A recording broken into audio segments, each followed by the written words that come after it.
which means another week to look towards upgrading those rosters. Welcome to Waiver Wire 101.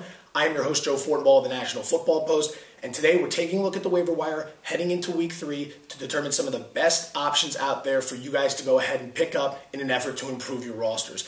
Let's start with numbers 10 and 9 and the situation in Kansas City. Jamal Charles has been lost for the year. This has caused an enormous amount of panic amongst the Kansas City faithful, as well as fantasy owners who spent a top 5 pick on the Pro Bowl running back. Here's the situation. You've got Thomas Jones, you've got Dexter McCluster. McCluster can make catches out of the backfield, Jones can pound it in from the goal line. But the big problem is the Kansas City team has only scored 10 total points this season against Buffalo and against Detroit. This is an offense that's struggling to move the football, and they're certainly struggling to score. While both players are worthy of a roster pickup because there is some upside in terms of touches, carries, and ultimately production, this is an offense that is going to continue to struggle, and they're going to negate one another by stealing carries. So at the end of the day, you're really not going to get a star in the making, much like you would in Houston with the Arian Foster situation. So right now, number 10, we've got Dexter McCluster. Number 9, we've got Thomas Jones. They're both pretty comparable. There's not a lot of upside there. Yes, they're worthy of pickups, but don't expect a star to be born now that Jamal Charles is out. This offense is terrible at the moment.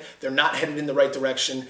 And that's where it stands in Kansas City as at the current moment. Moving along to number 8, a player with some upside, wide receiver Nate Burleson of the Detroit Lions. 2 weeks in a row he's produced. He's now caught 12 passes for 153 yards this season. The Lions are 2-0. They're one of the highest scoring teams in the league, with Megatron on one side of the field commanding some of the top coverage. Burleson's free on the other side to go ahead and make some plays and exploit better matchups. So go ahead, you can add him to your roster. He's a depth player, possibly a wide receiver 3 in some deeper leagues, but he's got a lot of upside as Detroit continues to put up the points and move the football. Number 7, Denarius Moore. A lot of you probably haven't heard of him. Hell, I barely knew who he was prior to the start of this season. Wide receiver, Oakland Raiders. Didn't do much in week 1, but in a week 2 shootout at Buffalo, 5 catches, 146 yards, a touchdown on 8 targets, and head coach Hugh Jackson has already said he has earned the right to more playing time. The offense is going to look to get him the ball more. That's a positive note. Consider him a depth player for now, but there's some upside as Oakland continues to move the football, much like we talked about in Detroit. Number 6, quarterback situation to pay attention to. Right now, there's not a lot of value in either of the players I'm about to mention, but there is an opportunity down the road. I'm talking about Minnesota Vikings quarterback Christian Ponder and Jacksonville Jaguars quarterback Blaine Gabbert. 2 rookies who are going to be moving into the starting lineup at some point in the near future. Minnesota is 0-2. Donovan McNabb has looked terrible. So far on the season, 55% completion rate, only 207 passing yards, 1 touchdown, 1 interception in 2 games. That team is eventually going to make the transition to Christian Ponder, and it should be happening soon because McNabb is proving he can't get it done.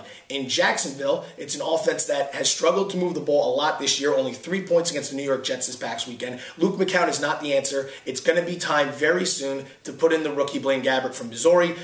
They let David Garrard go for a reason before the season started. We all know that. It's time to move on to Gabbert. Keep an eye on him. These might be 2 guys worth adding for depth somewhere down the line, especially for owners in deeper leagues. To number 5, we're going to talk about 2 defenses. The San Francisco 49ers, who are currently the 2nd highest scoring fantasy defense in the league. Did a nice job against San Francisco this past weekend. Week 1, they were awesome against Seattle. And now, moving forward, they play in the NFC West. This is a division that after 2 weeks only has 2 wins. They don't have a lot of high-powered offenses. Sam Bradford and the Rams have been hit by injuries. Kevin Cobb's still getting his feet wet. And Seattle is just absolutely abysmal. This team's going to bring you some good starts this week. So get San Francisco on the roster if you need help at defense, and also look for the New Orleans Saints. I'm telling you, there are some owners out there who panicked after week 1. The Green Bay blowout, that defense looked terrible. They rebounded against the Bears, got a turnover, only allowed 13 points, sacked Cutler 6 times. They're very dangerous at home in New Orleans. If someone's dropped them, make sure you pick them up because they're still one of our favorite defenses this season and moving forward. Number 4, the tight end situation. And backtracking real quick to New Orleans, a bonus guy to throw in there, running back Darren Sproles. If he isn't owned yet, make sure you get him on the roster. Sproles, again, continues to see the ball, has found the end zone for the 2nd time, and got 12 touches again last week. He can hurt you through the air. He can hurt you on the ground. He's certainly worthy of a roster spot. He's actually on my roster in the NFP Experts League right now, and I was able to lean on him nicely this past weekend. Moving on now to number 4, the tight end position. 2 guys to look for. Rob Gronkowski, who I'm sure is owned in a lot of leagues at this point, but I continue to get questions from owners asking whether or not they should pick him up. Aaron Hernandez could be out 4 to 6 weeks with a sprained MCL, and not only that, Gronkowski continues to make plays. He's actually the highest scoring fantasy tight end at the current moment. He should certainly be owned, and now you can start him every week. He's that productive, especially with Tom Brady at quarterback. Another tight end to throw in there, if he hasn't been picked up yet, Fred Davis from the Washington Redskins. We talked about him last week, but once again, he had 13 targets on the year. He found the end zone this past weekend, 11 receptions, 191 yards on the season. He continues to produce in Washington's offense as Chris Cooley continues to struggle with the knee injury. Number 3, to the running back position. Not a lot of upside here, but it's very rare that running backs become available on waivers that could help your roster. Rookie DeMarco Murray for the Dallas Cowboys. He's not going to start yet, but Felix Jones suffers a dislocated shoulder week 2 at San Francisco. Murray didn't do a lot, only a few carries, but he still got more than Tashard Choice. They drafted him in the 3rd round for a reason. He's probably going to get some burn this year. As we've seen in the past, Felix Jones has a lot of trouble staying healthy. DeMarco Murray has a little bit of upside. I wouldn't bank on a whole lot happening there, but he's certainly worth owning because it's very rare running backs who play become available during the season. At number 2, to the wide receiver position, Eric Decker, wide receiver from the Denver Broncos. They have been beset by injuries on the offensive side of the football. Decker now 14 targets on the season. Kyle Orton likes throwing to him, and coming off a 5-reception, 113-yard, 2-touchdown performance against the Bengals. The Bengals did a nice job against Cleveland, in week 1. Now in week 2, they go to Denver. They were exploited a little bit. Denver's going to continue to have to throw the football because late in games, they're going to be trailing. They're still not a very good football team. Decker, this is his 2nd year. He's evolving into more of a role player on that offense. He's certainly worth owning, especially in deeper leagues. Could be worth a starting roster, a lineup spot moving forward. And finally, number 1 player of the week, we're going to look at Daniel Thomas, the running back from the Miami Dolphins, rookie out of Kansas State. I own him in a few leagues. I know a lot of owners cut bait after week 1 with what they saw with Reggie Bush.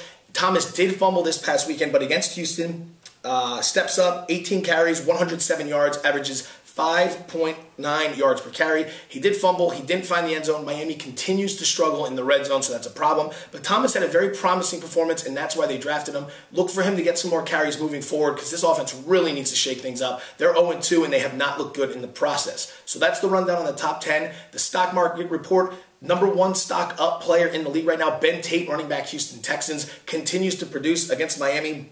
Absolutely blows up. And 47 carries, 219 yards, 2 touchdowns on the season. 3rd leading rusher in the NFL as of the current moment. And Gary Kubiak has said he is now moving into the lead back position in Houston. He will be the number 1 running back as Arian Foster continues to battle a hamstring injury that's not getting any better. So Ben Tate, do what you got to do. If there's some reason he's available, which I'm sure he's not, get him.